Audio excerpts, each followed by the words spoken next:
तो आइए बच्चों प्रिज्म के क्वेश्चंस को कंटिन्यू रखते हैं। देखिए, a prism of refracting angle 4 degree. तो सबसे पहले तो आपको ये क्या होगा कि ये जो रिफ्रैक्टिंग एंगल है ये less than 4 degree less than 10 degree है, तो अपन जो फॉर्मूला इस्तेमाल करेंगे वो होगा delta equals to mu minus 1 into A. और तो पहले ही दिमाग में ये वाला फॉर्मूला आता है। Is made of refractive index mu equals to 1.652।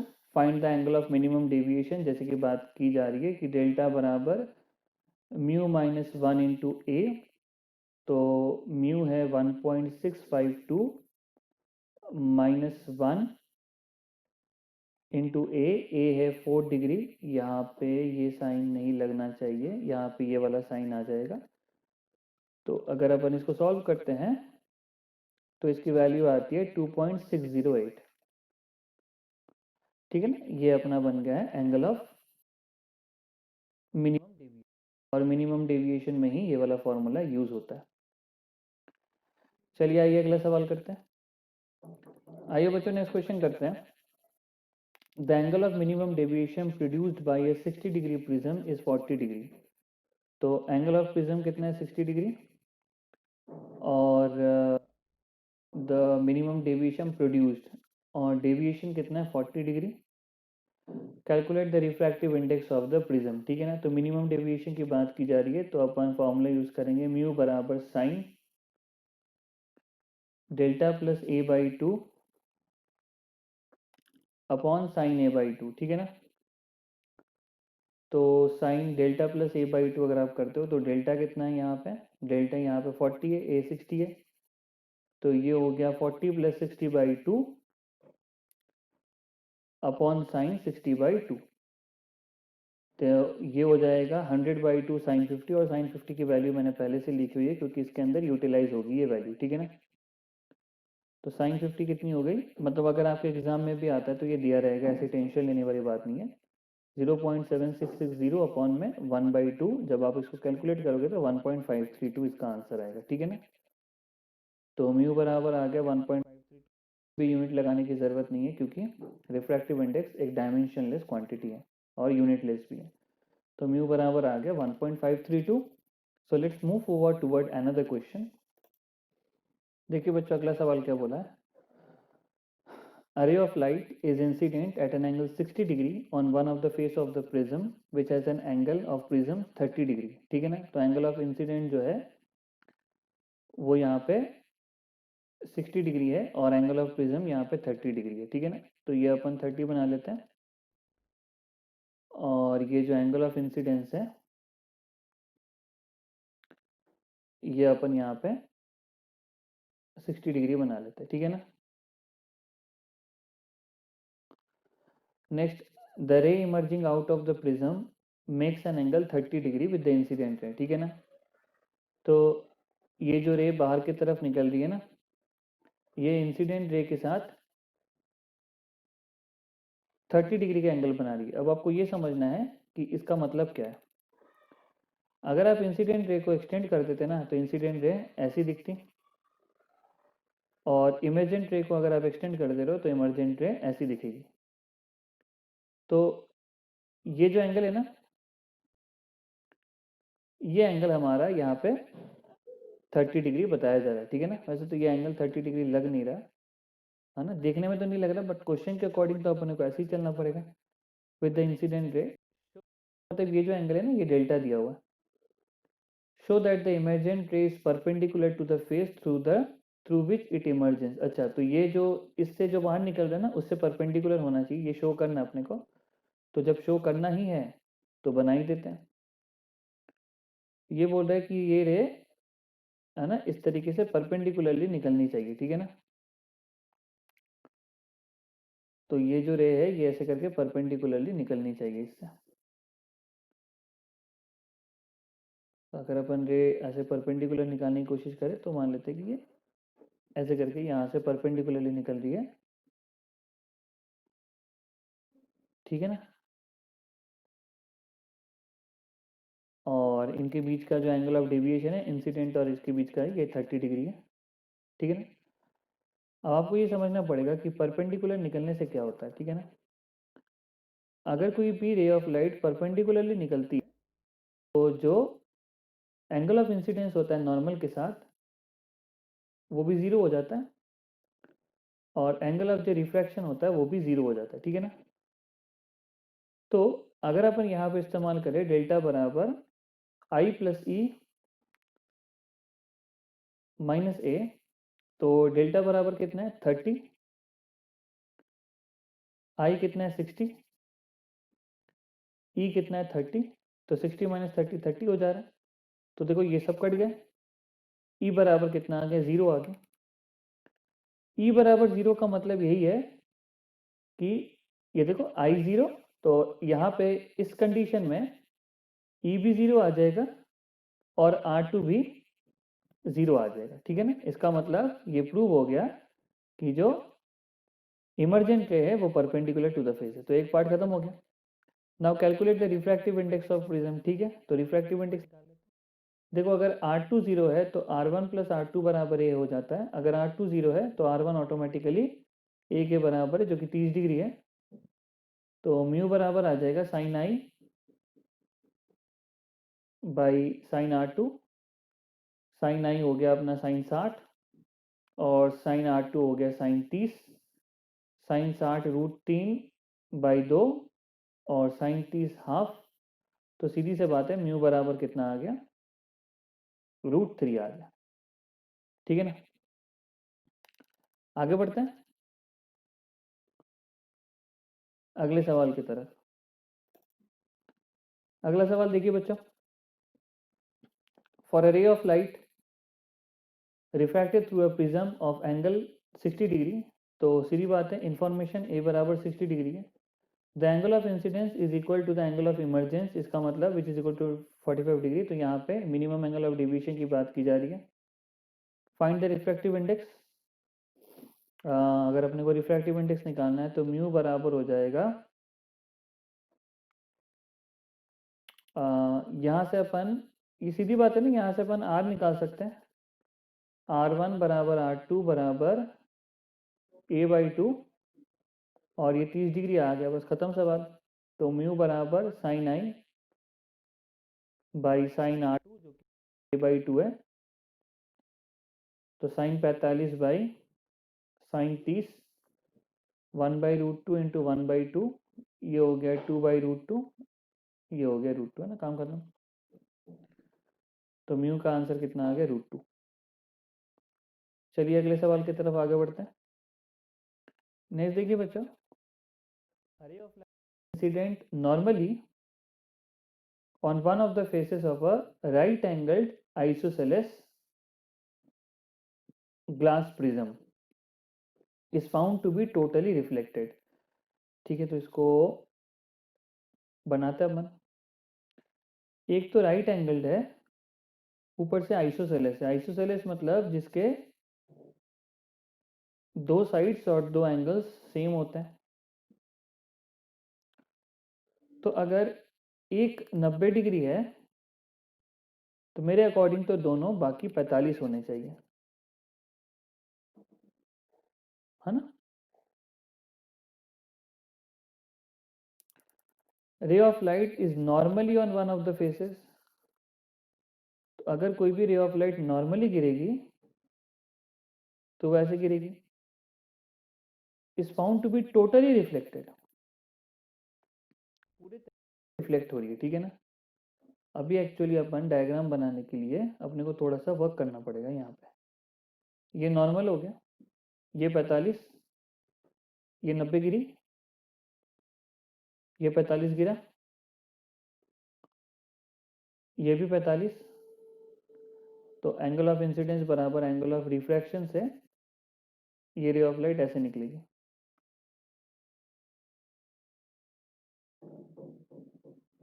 ये भी 45, ये भी 45। बोल रहे कि टोटली रिफ्लेक्टेड, तो यहाँ पे TIR की बात की जा रही है। तो ये जो एंगल ऑफ इंसिडेंस है, ये जो एंगल ऑफ इंसिडेंस है 45 degree, this must be greater then the critical angle, क्योंकि अगर क्रिटिकल एंगल के बराबर होता है तो ऐसे ग्रेज करते हुए निकल जाता है ये, ठीक है ना। जैसे कि अपन ने देखा था, ग्रेज नहीं कर रहा है, रिफ्लेक्ट कर रहा है, तो 45 degree must be greater than c. तो sine 45 must be greater than sine c. 1/√2 must be greater than sine c को अपन 1/μ लिख सकते हैं। बहुत बढ़िया, मजा आ गया। तो म्यू ग्रेटर देन √2, है ना।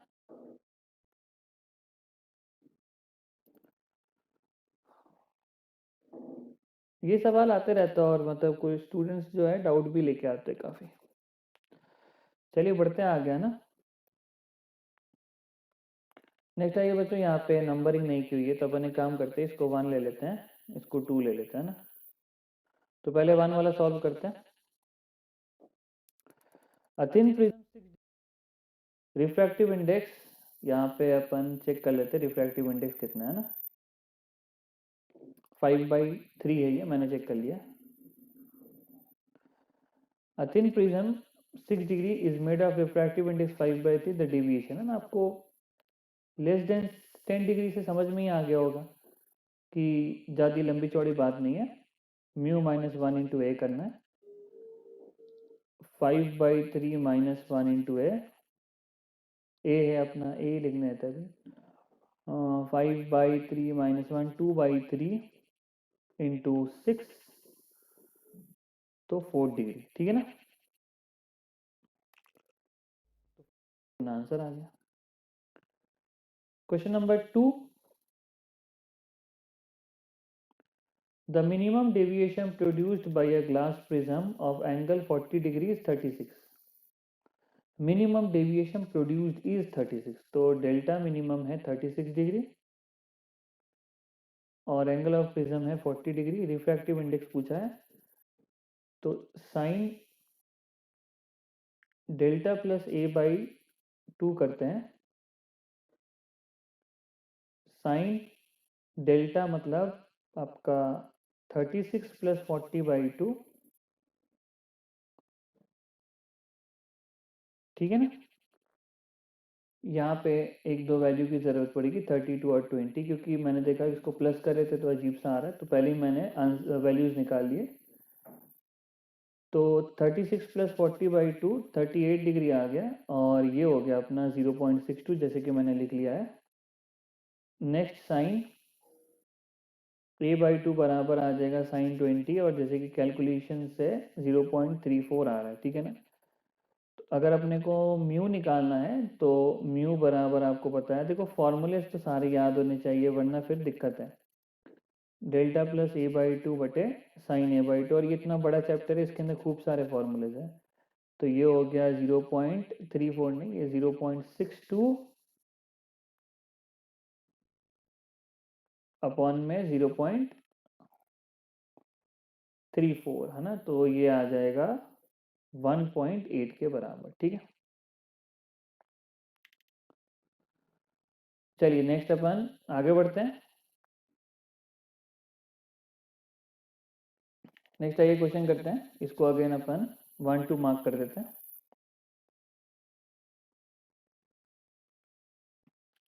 The refractive index of material of a prism is √2, ठीक, and the refracting angle is 30 degree, ठीक। लिख देते हैं 1 वाले में म्यू √2 दिया हुआ है, और refract 30 degree. One of the refracting surface of the prism is made mirror inverse, तो डायग्राम बनाना पड़ेगा।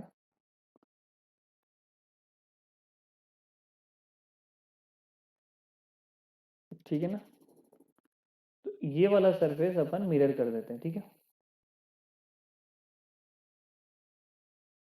नेक्स्ट देखते हैं कि क्या यहाँ पे चल रहा है।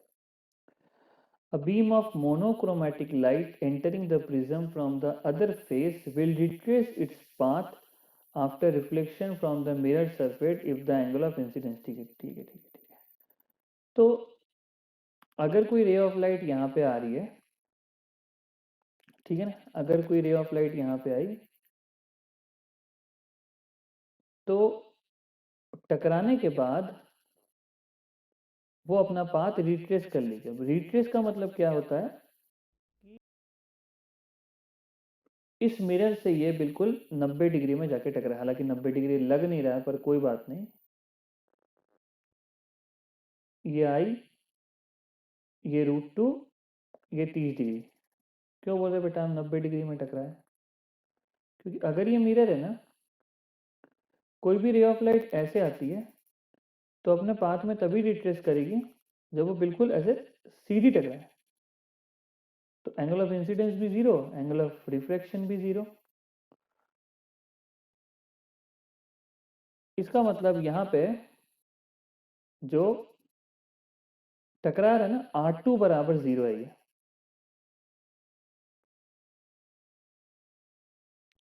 तो R1 बराबर हो जाएगा, या फिर अपन ऐसे लिख देते हैं तो ये आप कंफ्यूज ना हो जाओ, R1 प्लस R2 बराबर A। तो अब R1 बराबर A हो जाएगा 30 डिग्री।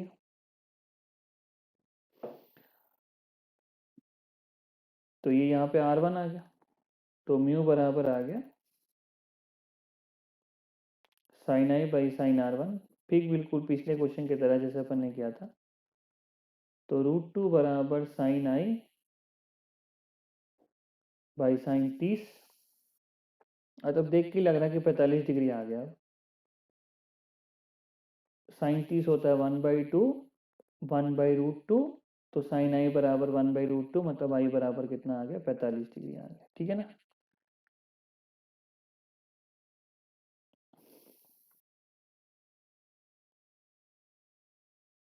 नेक्स्ट एक और क्वेश्चन कर लेते हैं, number 2। An equilateral prism is made of material of refractive index √3। ठीक है, इक्विलैटरल है, 60 60 60। The angle of minimum deviation is, ठीक है, और कुछ नहीं बोला यहाँ पे, बस √3 बोल दिया। ठीक है ठीक है, चलो बनाते हैं डायग्राम। डायग्राम बनाने से दिमाग काम करने लगता है। तो ये हो गया, तो यहाँ म्यू बराबर √3 हो गया,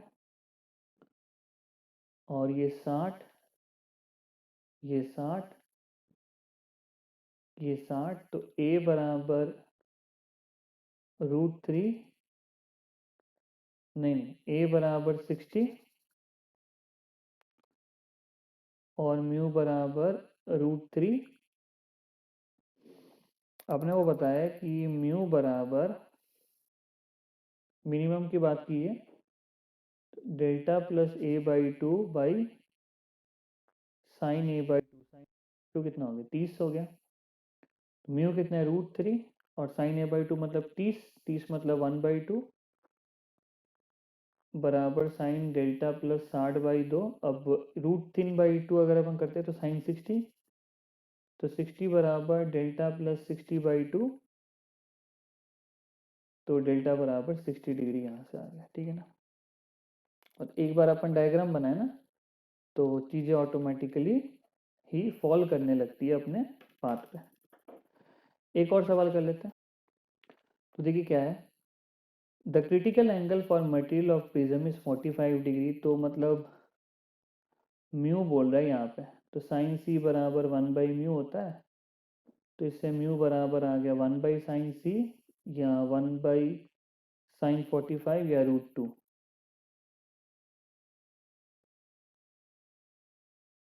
इनडायरेक्टली ये दिया हुआ है। एंड इस refracting angle is 30 degree. A monochromatic light goes out perpendicular to the surface of emergence from the prism, है ना। तो जैसे कि इमर्ज गोज आउट परपेंडिकुलर मतलब बिल्कुल निकल जा रहा है। ठीक है ना, अगर हम देखें तो बिल्कुल निकल जा रहा है, मतलब ये वाला सवाल। ठीक है ना, नहीं ये वाला नहीं, ये वाला सवाल है ना, बिल्कुल परपेंडिकुलरली ऐसे करके यूं निकल जा रहा है। तो R2 0 हो गया यहाँ पे। ठीक है ना। तो उसी कंटेक्स्ट से यहाँ भी हम यही लिखेंगे, R2 बराबर 0 दिया हुआ है। अब क्या निकालना है देख लेते हैं, इजी होता है प्रिज्म के क्वेश्चन, है ना। Then the angle of incidence, सीधी बात है, मतलब R2 0 है तो R1 a के बराबर आ जाएगा 30, तो म्यू बराबर sine i by sine r, sine i बराबर आ जाएगा 1/√2, है ना। यहाँ पे अगर अपन देखें तो 1/√2, और नहीं 1/√2 नहीं है, म्यू √2, इसीलिए कोई एंगल ही नहीं आ रहा था, तो म्यू है √2 इंटू साइन 30 बराबर साइन आई, तो साइन आई बराबर √2 इंटू 1/2, तो साइन आई बराबर 1/√2, आई बराबर 45 डिग्री, ठीक है ना। तो ये अपन ने कुछ क्वेश्चन कर लिए प्रिज्म के। चलिए नेक्स्ट क्लास में अपन कुछ क्वेश्चंस और करेंगे मोस्ट प्रोबेबली। चलिए मिलते हैं नेक्स्ट क्लास में, and God bless you all.